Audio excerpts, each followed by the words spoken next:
Well, welcome everybody. My name is Jan Lehman. I'm the owner of CTC Productivity, and with me are my wonderful team members. Nancy Krushke is one of our Microsoft 365 experts, and Walter Jankowski, the shy one there, is our 365 SharePoint change management guru. We're super happy you're here. If you're new joining us, just want you to know we have started since the beginning of COVID doing a number of webinars, the whole focus around working productively in a virtual world. And we started off with doing kind of a high level overview of Microsoft 365, and then went and did deep dives on each of the main apps. And then now we've kind of spinning off and we're doing a kind of a subset of topics that help managers work more effectively in a remote world. So we're super happy you're here. Nancy's going to go ahead and enter into the chat the past recordings. So for those of you that haven't seen the ones before, realize that you may want to view some of the ones before. We do make a certain level, I can't talk, sorry. We assume a certain level of knowledge coming into some of these later sessions. So if you're a little confused about what's going on, you might need to go back and watch some of the earlier sessions to get caught up. The good news is they're all recorded, so you can go back and catch up. The format for the sessions is we do a deep dive, kind of 20-minute, hit it hard, not conversation. It's more of a monologue. So it's a very different way than we normally do training. But the goal is for those of you that only have a half hour that you can actually listen and understand the content. For those of you that want to stick around afterwards, we do about 15 minutes of Q&A. So as we're going through, as Walter, who's going to be our main speaker today, is talking, feel free to put your questions into chat or save your questions for the Q&A time if you can. Then coming up, go ahead and go to the next one. So in April, we're actually going to be doing, so today it's about managing the performance of teams using Teams and SharePoint. Next month in April, we're going to be talking about managing individual performance of employees using OneNote. And then in May, we're going to go back kind of old school to back just the basic features within Outlook Calendar. We're finding that a lot of our clients are not really using the calendar tool effectively, and it's especially important in this remote world. And so we're going to go touch on that particular tool. So I have a couple slides, and then I'll turn it over to Walter. So we love this slide because it talks a lot about the value that we provide to our customers. The Wall Street Journal says that office workers typically are wasting about half their day because they weren't taught good organizing skills to deal with today's demands. And so this is talking about time management, digital organization, prioritization, organizing of information, all that kind of stuff. So, and we see this everywhere with all of the clients we work with, and we've had individual clients up to a 40% improvement rate, whole companies up to a 30% increase in productivity. So we're super excited you're here to learn about the technology and how to get more time back in your day. We have one little slide talks specifically about technology. We do a lot of training today on email, and email's been around for 20 years and still people don't understand the main bells and whistles. And so you can imagine with a new technology like Microsoft 365 that we're barely scratching the surface of the functionality. So super excited you guys that are here to see it. We're working with a lot of companies that aren't aware of the power of the technology. We're also working with a lot of companies that are exploring and making a little bit of a mess. So it's a really powerful piece of technology because it's highly customizable, it's highly integrated, and that makes it powerful, but also you want to be a little careful not to get into too much trouble. So anyway, on that note, I'm going to pass the baton to Walter for this topic today. Thanks. Good afternoon and welcome to Managing Your Department using Teams and SharePoint. And here's what I'm going to go through. I want to step back and give a little background on performance excellence, because that's really what you're doing if you're managing a department. But then we're going to look at kind of what do world-class organizations do. And then from that, now how do you apply that in your specific department, and especially using Teams and SharePoint? So setting up your department team, setting up your department desktop or website, let's call it, and then ways to document your department core process. Then looking at the available tools to communicate and establishing preferences, and then also developing your department key performance indicators and dashboard. And then we'll wrap it up, like Jan said, with some questions. All right, so here we go. I am going to start. I wanted to start this session with an award, actually, of those of you who have not heard about the Malcolm Baldrige Award. So what the Malcolm Baldrige Award is, it recognizes high performance organizations. Back in the late 70s and early 80s, Japan had an award called the Deming Prize, and they recognized high performance organizations. And it doesn't matter what the organization is. It could be a school system or a manufacturer or a nonprofit, a government entity, anything. But what they did was the United States said we should have an award like that, and so they got some quality experts and basically looked at various organizations around the United States that were doing things really well, that were high performance workplaces. And what they did was they developed criteria. They developed 7 key criteria for high performance organizations. And so those of you that know the Malcolm Baldrige Award, you'll recognize these. But if you choose to, I'm going to go through these 7, and I'd like you to score yourself from 0 to 10, if you like. If you want to, you can write a little, how well do we do in this overall category. So the first category is high performance organizations have leadership. Their leadership system and structure is clearly defined, and senior leaders provide meaning, direction, and focus to the organization and are involved in planned improvements. They typically have project managers or program managers or champions that are assigned to specific projects and accountable for consistency and results. So typically I'll walk people through, are you a 0 or a 10? How well are you doing in your leadership system? The next thing that they saw that high performance organizations do, they have a strategic plan. So I'm wondering, how many of you have a strategic plan where strategic direction is clearly set with critical strategies and action plans are developed, and you check your progress on it? You don't just have a plan and you put it on the shelf. Number 3, high performance organizations have customer focus. The organization determines requirements, expectations, and preferences for customers and key stakeholders, and you measure your satisfaction. So how well are you measuring? How well do you know who your customers are, and are you able to know, are you meeting or exceeding their expectations? Next category is measurement, analysis, and knowledge management. So how well does your organization, data is selected, collected, and used for performance tracking and improvement plans, and then knowledge is managed and transferred throughout the organization. It's shared with staff to drive results. So that's another key area that high performance organizations do. Next one is workforce focus. High performance organizations have employees that are developed to utilize their full potential and aligned with organizational objectives. Work environment is conducive to performance, participation, and growth. Then the next category is operations focus. Systems and processes are designed, implemented, managed, and improved for better performance. Job aids, procedures, tools, and training are in place to ensure compliance and effectiveness. And then the last category of high performance organizations is you actually have results.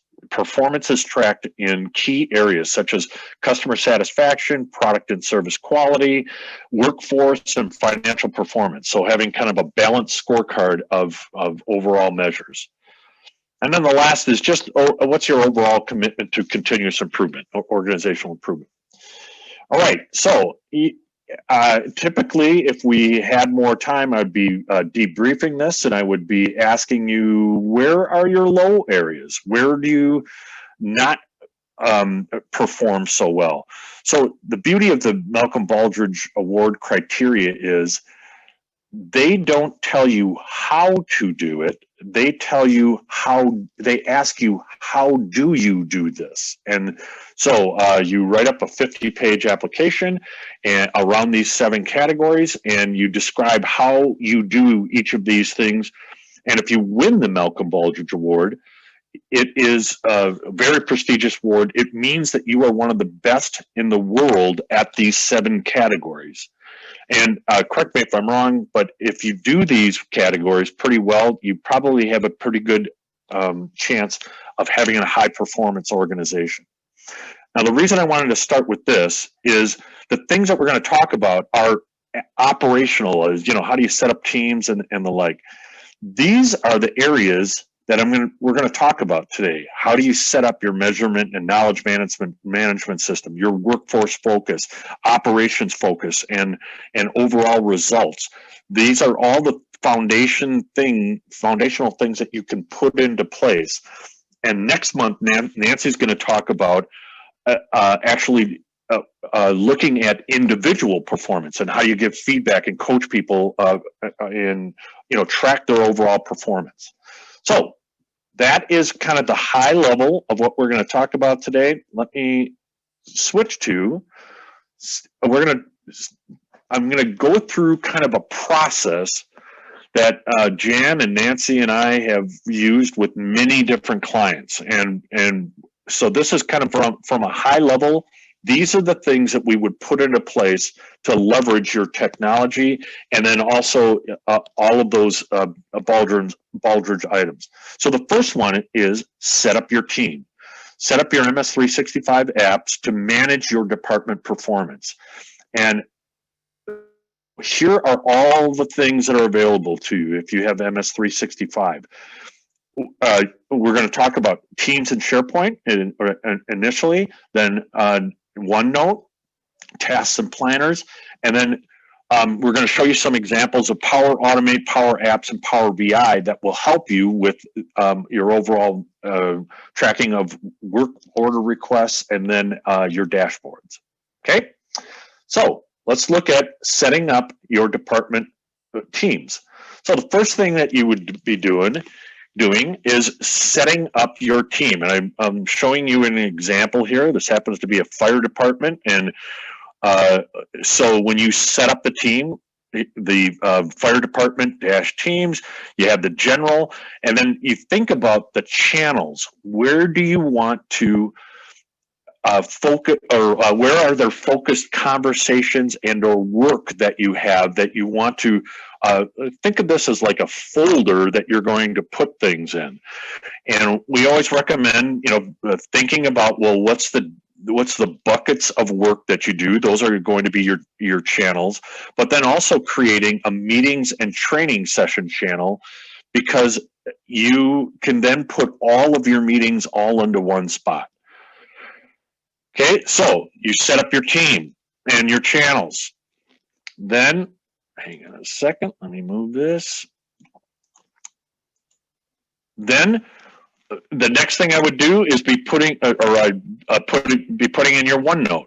And so I'd be setting up your, Nancy or I would be setting up your OneNote where you'd have your kind of team meetings and you'd set up your agendas and your working sessions. And then if you have executive sponsor updates or whatever that looks like, whatever, again, the buckets of meetings that you have, this is where you would take your notes. And you'd have a one-stop shop for all of your meeting notes and activities. And actually, you can put that right off of the Teams and training session.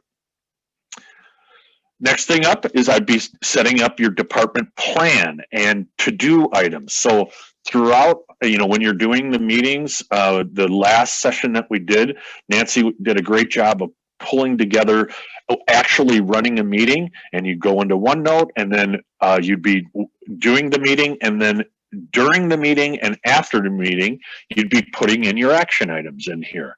And so every team that I'm working on and every department we're working on, we always have a list of to-dos, and that's always the first item on the agenda of all of your team meetings is where are we at with the action items.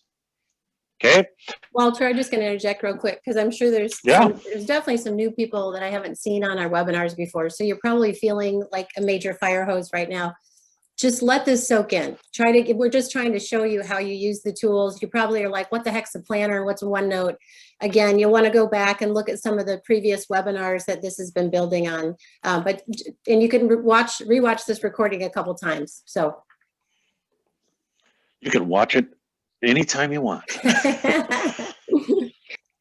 So with your KPIs and to-dos, and Jen makes a good point. This session especially is not how to do these things. We have previous sessions that will show you, here's how you build, put in a planner, here's how you note. I'm going to focus on all the components and things that you should have in place to run your department effectively. Good call, Jan. So you have your KPIs, you have your to-dos. Now, let's think about, I want you to think about a new employee coming into your department. Where are all of the things that I am going to, in the old days, you used to have a training manual and you this off and you put a new hire down and say, here, read this, etc. This is kind of what we are doing electronically. And with SharePoint, you can create your department desktop. So think of it as a one-stop shop for your department or your department website. And this is where you would have your work order requests and documenting core processes. So let me show you a couple of examples of that. So every team that you set up, so we just set up our fire department team, right? And this is accessible to all of the firemen, right? And when you're setting up a team, you're asking who needs access to it. So this is going to be the department team and for your teams only. Now, you've seen in other sessions that when you create a SharePoint or a Teams site, behind it is a SharePoint site that holds all of the documents. And but you can create a page and think of this as a one-stop shop or website for your department. If your department interacts with other departments in your organization, note that this team is only available to your team. So you may want to consider building out a department, what I'll call public site. And this public site is for the rest of the organization. It has things like contact us here and quick links of why would you come here if you want to put in a request or a frequently asked question, etc. So you have your department sites that are just for your team, and then your public site. And so this is when you have a Teams site, this is the blank default SharePoint site that is open, that is created. You can see it has the documents and it has the general, but it's blank. It has no news. It has, they put in a default holder saying, hey, you can have some news here, you can have some quick links, you can have some activity, you can have your documents, recent documents. There are lots of things that you can put onto this team site, and you can take this team site and make it look something like this, that has quick links to key documents, your strategic plan, your action items, external sources, whatever you want. You can have department news, whatever you want. So think of it as, again, a new hire desktop. This is everything you need to know about our team. In Teams, you're doing all the day-to-day chat and posting and agendas and OneNote, etc. Behind the scenes is your SharePoint site that you are building out as a kind of a website. Okay, everybody gets that? All right. So now that you have your website, well, what are you going to put on it? You can document your core processes. So think if you are an accounting, if you're in accounting or you're the finance area, or in this case, you're the fire department or your IT, whatever department you have, you're going to want to document your core processes. And I'm going to show you some ways that you can document those processes. So the first one is you can actually create pages. So like in this one, we have the benefits page. So think of this as this is available to everyone, and they wanted to have access to, here are all of the benefits for our organization. Here's our medical insurance, here's our dental insurance, here's our retirement plan, here's our tuition reimbursement, and then here's some external links, for our providers. And then they also have, in this case, they have life change checklist. So if you want to change your dependents, and you click on change your dependents, and this is what's called a page. It's a SharePoint page, and you can document your process. So you can tell people, here's how you change your dependents, and you can notice in here, it has here here's the steps you do, and then click on this, and it will take you to the form that you need to fill out, etc. So think of it as an electronic handbook for all of your employees, for not only all of your employees, but it could be just your department. So that's one way to document processes. A second way is you can create, like I was saying, a desktop. This happens to be a SharePoint desktop for a recruiting team. And here is their core process of recruiting. So when the input is a approved job request, then they receive the request, post the position, recruit source, screen, interview, offer hire, and the output is an onboard notification. And then here are all of the links that a recruiter needs to do their job. So this is the recruiting team desktop. And when you click on the receive request, it has the next layer down of who does what in terms of the process. So again, it's like an electronic procedures manual. And so like in this case, send hiring information to hiring manager. It says who is doing that task. You click on the manager verification email, it automatically pops up an Outlook template that you control, and you can control what is said in that. Same with, here's the recruiting checklist by kind of role, and all of these are managed behind the scenes in your SharePoint site. And if you have a change in process, all you do is manage the document behind it, and it always clicks the latest and greatest. So this is another way of documenting your core processes. So if you have 5 accountants that you want to do month end all the same, this is one way to do it, is to make sure that they're going through the checklist each time. Okay. The next one is you can actually use OneNote. This has been some clients really love using OneNote, and I really like this methodology. This happens to be an IT end user documentation. And what they did was they created a public accessible IT manual, basically, and it has out in the sections, it has the various topics, or think of that as a chapter.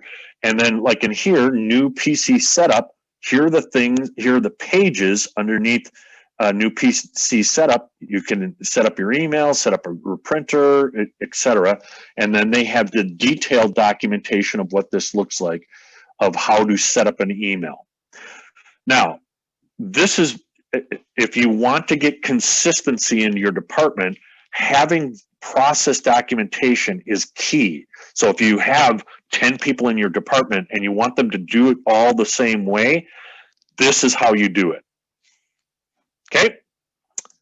So you set up your core processes, and you can set them up in any of those methodologies. The next thing that Nancy, Jan, and I always recommend is look at how you are communicating, and your department communications. With SharePoint and Teams, you have a ton of different things that are available to you. So from an organization-wide basis, you have your SharePoint home site or site news, you have alerts, you have Teams posts, Teams events, emails, etc. In your department, you have Teams posts, Teams meetings and calls, your department SharePoint news, chat, and then individually, you have Teams calls, chats, emails, texts, etc. What we recommend is you sit down as a department and determine what are the best ways and what are the most effective ways for you to communicate in your department. So for instance, how are you going to use your Teams site? What are you going to put in posts? What are the type of things that you're going to put in posts? When do you @mention people? When do you @mention the team, etc.? Then talk about when do you use chats and when should you use a chat versus a post, just to get everybody consistent in how they do it. Then you can have your department news. So you can create little news items for each of your your department and say, hey, remember next week we are changing out the expense forms, or we're doing X. You can have your department news that will be just visible to you, or if you want other people to see it in the organization, you can also set that up.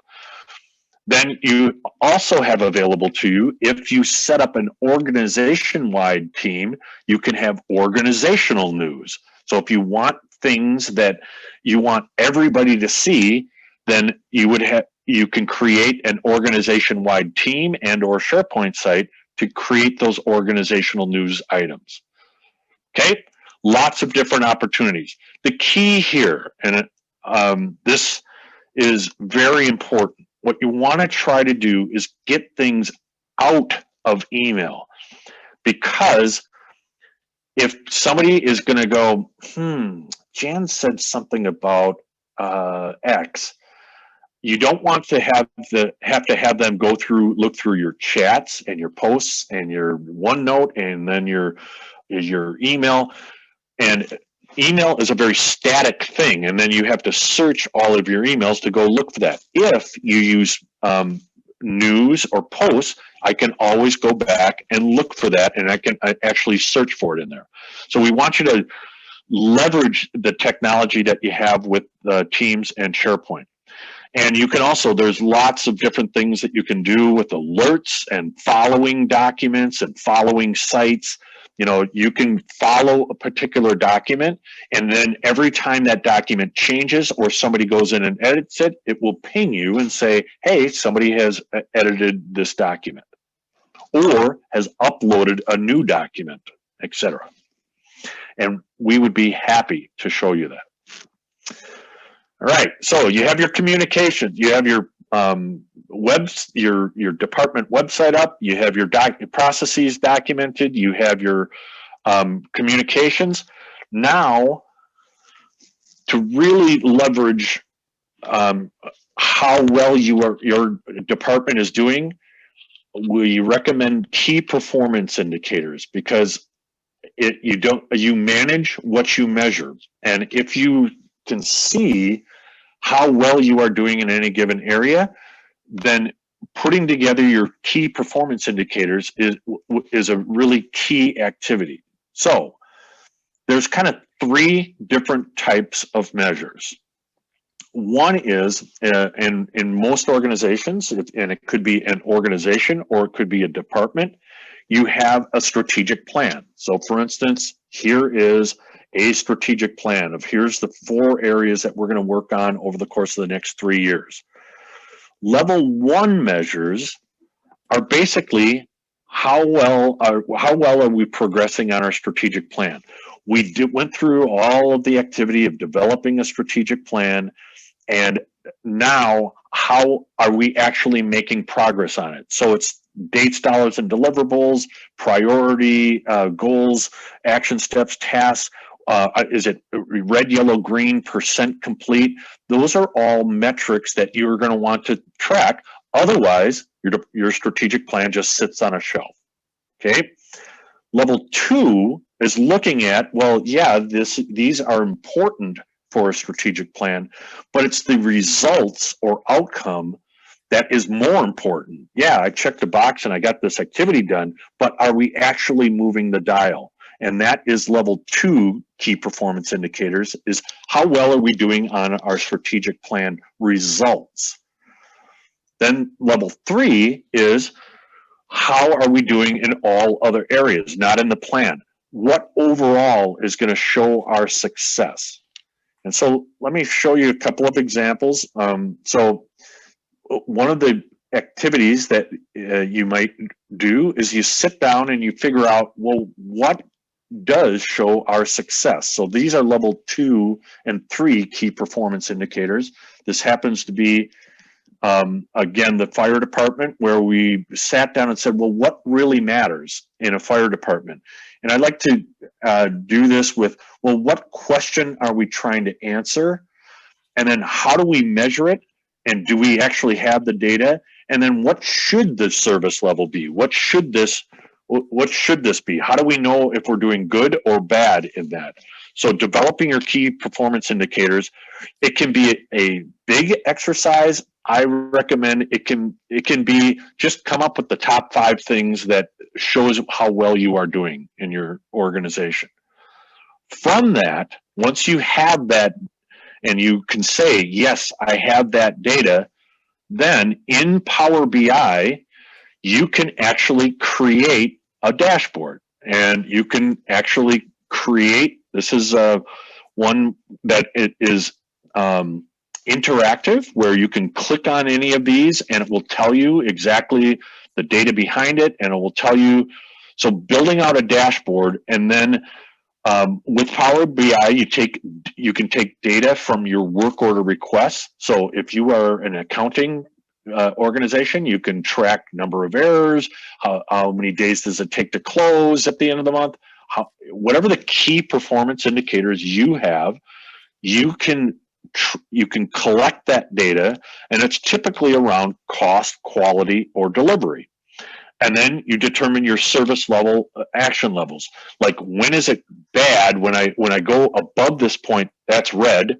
When I'm in this range, that's yellow. And when I'm in this range, it's green. And that's how you are determining your service levels. And then as a manager, that is how you're managing your performance, your department's performance. And then with Power BI, you have drill down capabilities. You can see by organization, by department, by individual, and by person, and you can see how well are we performing in those given areas. And then the key as a manager is, what are you going to do differently? You don't put together dashboards just to have a pretty little graphic. The key is, what are you going to do? What action items are you going to take to change the trajectory, or to change the overall results? Okay, that is, and so in summary, these are the 5 steps for if you are managing your department. You set up your department team, teams, channels, and OneNote, Planner. Then you create your department desktop and websites. Then you establish your work order request system. You document core processes. Then you develop your department communication preferences. Then you develop your KPIs and dashboards, and then you actually manage performance. And the key to this in managing performance is set expectations with your employee, and set goals, and say, here's our bar that we want to get to. And then you manage both the team and individual performance to that. So awesome. Thanks, that Walter. is it. Great. So just a reminder, when we do training, normally it's not a monologue. It's not a fire hose. It's interactive. It's at the right level for the audience. So again, my apologies for some of you that haven't been following along and are like, what the heck is a post, right? So, but our goal is to raise your awareness.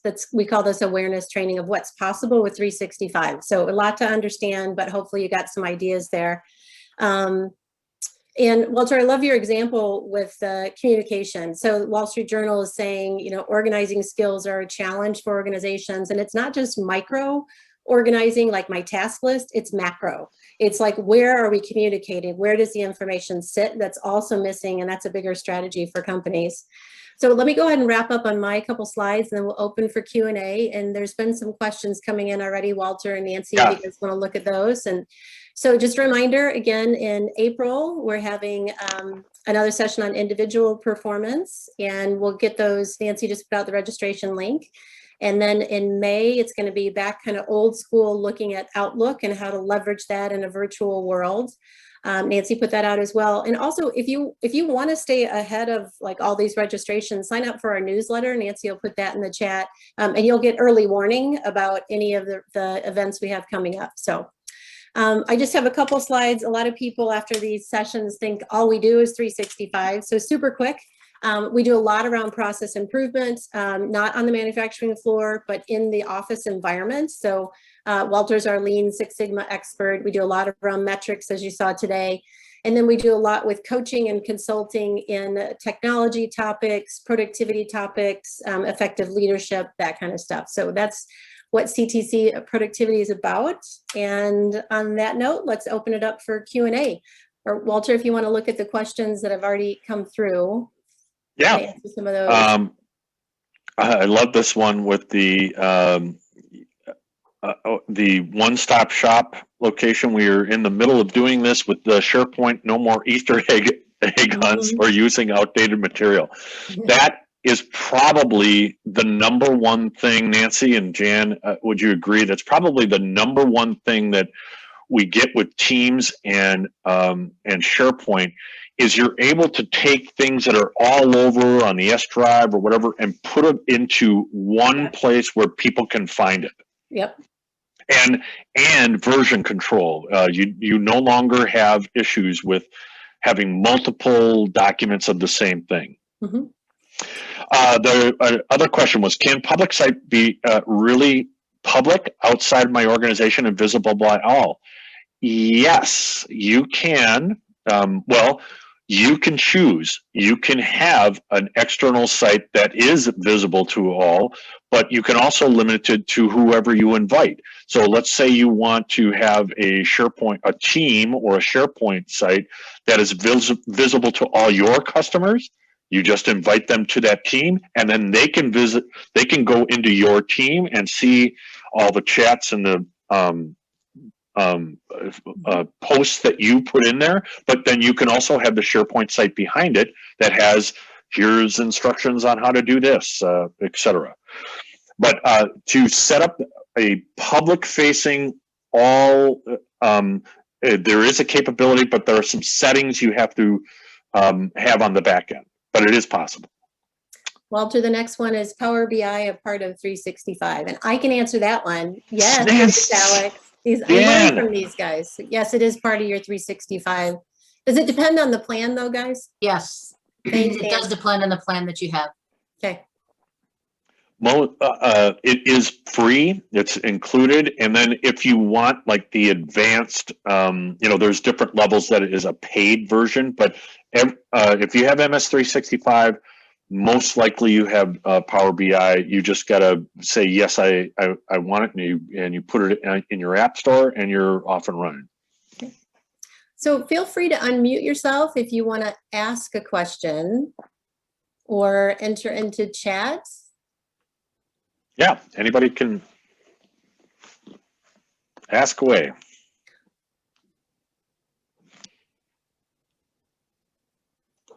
Anybody?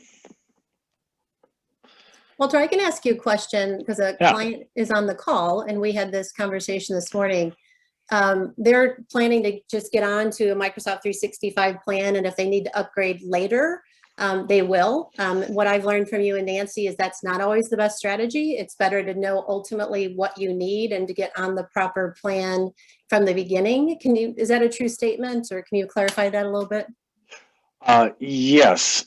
One of the ways that I would do it is think about ultimately where do you want to go and be. But if you want just the basics, you can purchase the business standard or the business premium, but it's best to think about where you want to be and at least have a couple of licenses of the higher level capabilities. Otherwise, Nancy, you want to describe your experience? You've upgraded now, I think, 3 times, and how is that? Yeah, I have upgraded and downgraded 2 or 3 times in my business career. And the thing is that you get different, even with the Office apps, so the Word, Excel, PowerPoint, depending on what 365 plan you have, you get a different Office 365 desktop apps that go with it, and you want to make sure that they match.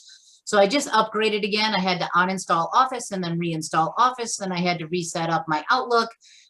It's just not fun. There's things that go with it. So really encourage, decide what features you want, and get everything you want to start with. And then it's available as you start rolling it out to everybody in the company. We do have a tool. Nancy, Jan, and I have a tool that has all of the Microsoft plans. It's an Excel document, and then it has all of the functions and features. What you're going to get with access to Teams and SharePoint and communications and security and all of that.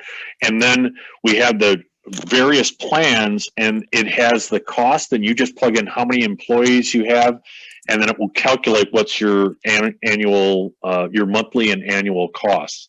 And like Nancy had said, you can mix and match. You can have like, I want 2 licenses of E3, and then I'll buy 15 licenses of just the standard business, and you can mix and match those. Perfect. So Cheryl has a question. Looks like it was private to me. If you are not an employee, how can you try these features out? Do you have to purchase Microsoft 365?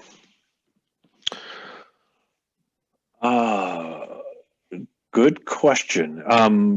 First of all, if you are in or around or volunteer for a 501(c), I'd highly recommend applying for. You can get 10 licenses of MS365 for free. Mm-hmm. And all you have to do is show that your letter of determination from the IRS that says you are a 501(c). You talk to Jan, Nancy, or I. We will help set that up for you. They validate it. It's through TechSoup, and then they give you 10 free licenses, and then you have access to everything. But in general, if you're a guest, you can be invited in, right? I guess it's more you're invited into somebody else's environment. Oh. I'm just thinking of a different angle. Yeah, if they are, if you are invited as a guest, they will control what you see. So most likely it is just the Teams and SharePoint maybe, and the, they would have to give you a license in order to be able to see all of the, Microsoft Office tools and Power BI and all of that. They would have to give you a license to do that. And Walter, there's, to continue answering that, and also another client I see that's on the call that might be curious. There are definitely like personal plans, family plans that are not business plans. Those are going to be way less expensive, but they don't have all the rich functionality and all the apps, and don't allow you to leverage a lot of the integration. So you can certainly get on there and tinker with some things with the lower priced plans. But any other questions? Again, feel free to follow up on that, Jen. Hi, this is Alex. Hey, Alex. First of all, phenomenal. I really appreciate the webinar. So back to the conversation about license versus guest. If somebody set up Teams environment, my understanding is that they can invite guests to participate in that environment as long as they don't need to use any apps. Everything that was set up in Teams, including all of the notes in OneNote or anything like that, even if they're not licensed Microsoft user, as long as they're guests, they should be able to use. Is that correct? To the best of our knowledge, yes, but Microsoft is always making changes. Mhm. So yes, you should be able to, within the Teams environment, go into a OneNote notebook, go into the planner, but they may not be able to see those on the web. They may only be able to interact with them as a guest within the Teams application. Got it. Thank you. Yep. Mhm. And there is a huge difference. I've had several clients and colleagues that have said, yep, I have 365. And then we go ahead and we take a look at what they have. And they have that personal plan, which is a free plan, or they even have a family plan, which they say that I've paid for. Family plans and business plans, some things play nice together, other things don't. Mhm. So really, really encourage, if you're in a business, to have a business plan and not a family, or whether it's a free personal one or whether it's the paid personal one or the paid family plan, have a business plan, because there's just so many more things that come with it that you get to take advantage of for a very nominal extra cost. All right, on that note, it's 12:45, so we're going to go ahead and wrap up. I know Walter's got a big presentation in 15 minutes, so I'm going to excuse him. And thanks, everybody. And Nancy and I are happy to stay on for a couple more minutes if anybody wants to stay on with a question. But thanks for being here. The recording will be out on the ctcproductivity.com website in a couple days. And we hope to see you next month. Thanks. Thank you. Nice job, Walter. You rock as always. Good job. Thank you.